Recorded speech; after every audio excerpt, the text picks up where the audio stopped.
Welcome to this explainer, where we're breaking down the Gujarat Pollution Control Board's brand new digital mandate for public hearings.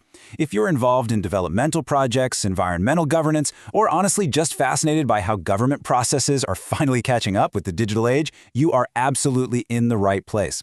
Today we're looking at a massive shift in how public consultations are handled in Gujarat, moving away from a traditional paper-heavy grind to a completely streamlined modern system.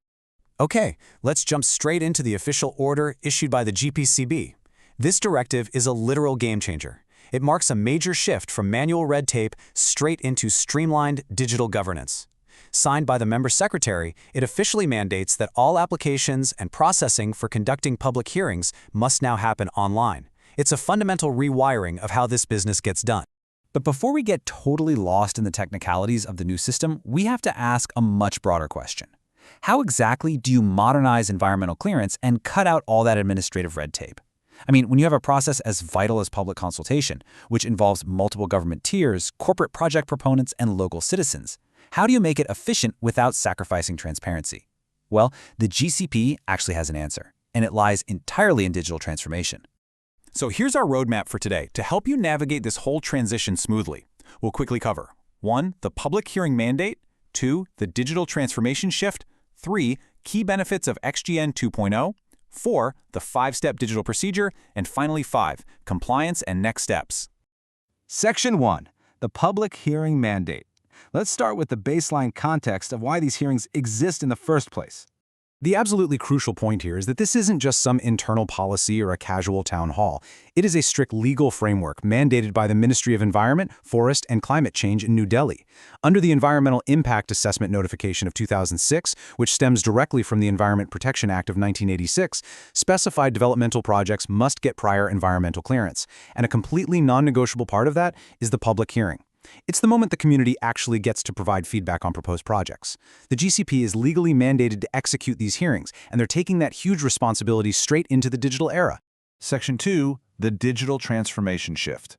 Let's look at how the GCPB is completely overhauling this workflow.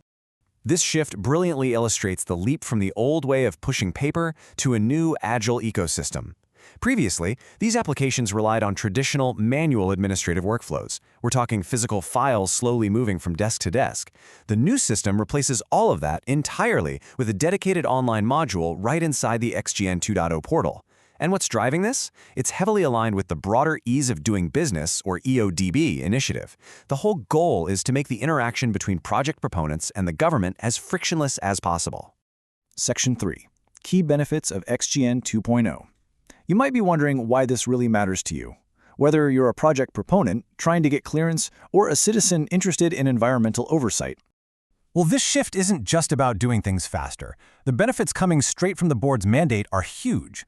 We're talking unprecedented transparency and strict accountability, mainly because every single digital footprint is logged.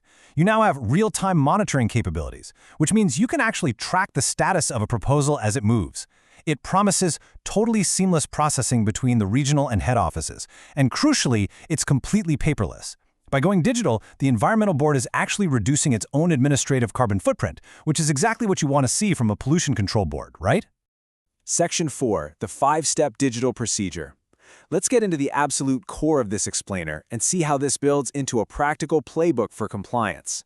Here is the exact 5-step digital procedure mandated by the board. This is your new operational reality. Step 1. The project proponent has to submit their application online via the XNGN 2.0 portal, so no more dropping off physical binders. Step 2. The regional office receives it, scrutinizes the documents, and digitally accepts it once they confirm it's complete. Step 3 is scheduling. The regional office coordinates with the district collector to lock in a date, preferably using the state's e-Sakar platform. Step 4. The case file is digitally pushed up to the head office to get formal approval for the public notice. And finally, Step 5. After the hearing is physically conducted following statutory procedures, the minutes of the meeting, the actual proceedings, are submitted digitally back to the head office for the ultimate competent authority. To make the roles even clearer, let's break down how the operational burden shifts throughout this seamless process. The project proponent kicks the whole thing off in Step 1. Then the heavy lifting of scrutiny and scheduling falls to the regional office and district collector in Steps 2 and 3. The head office steps in purely for that vital notice approval in Step 4, and then the regional office takes it over the finish line in Step 5 by actually conducting the hearing and reporting the minutes. It's basically a highly structured, digitally enforced relay race. Section 5. Compliance and Next Steps. Finally, let's look at the immediate impact of this office order and what it actually means for your next project. The language in the official document leaves literally no room for doubt or interpretation. Member Secretary Dipali Tunk issued a crystal-clear directive. All project proponents and all concerned GCPB officers must strictly adhere to this new online procedure. So this isn't a pilot program, and it's definitely not an optional alternative. This digital-first approach is the new standard. It's effective immediately, and it is strictly mandatory for all stakeholders to ensure a completely transparent environmental clearance process. As we wrap up, it's just fascinating to consider the broader implications here.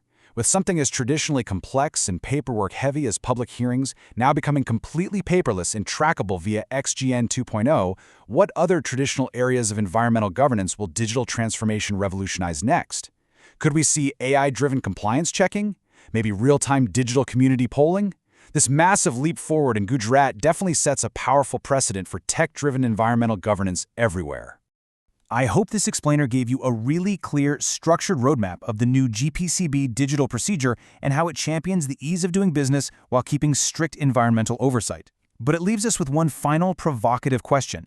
As these digital systems get smarter and faster, how long until every single environmental approval is granted or denied at the absolute click of a button? Something to think about.